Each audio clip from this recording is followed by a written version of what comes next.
Several lawmakers from Washington were in Wisconsin today looking for answers about the continuing problems at what has become a notorious veterans hospital. Correspondent Mike Tobin shows us what happened.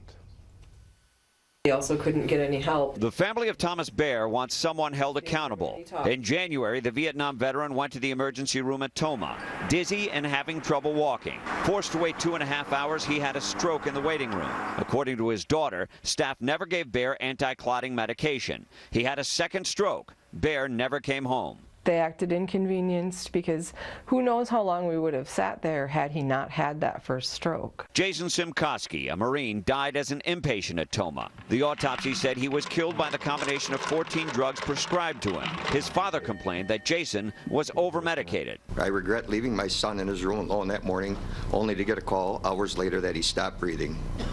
I can't get that thought out of my head.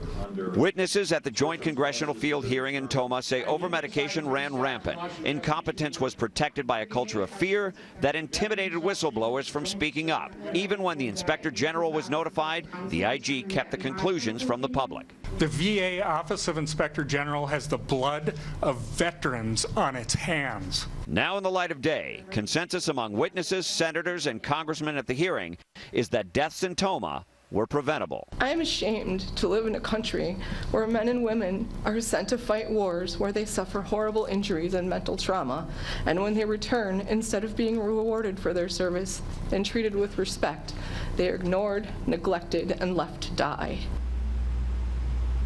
Dr. Carolyn Clancy, the interim undersecretary for health with the Department of Veterans Affairs, says an administrative review into intimidation of whistleblowers is underway, as well as a clinical review about the practices overall in Tomah. She promised the hearing a rigorous process that would not draw out over months, not even weeks. Brett?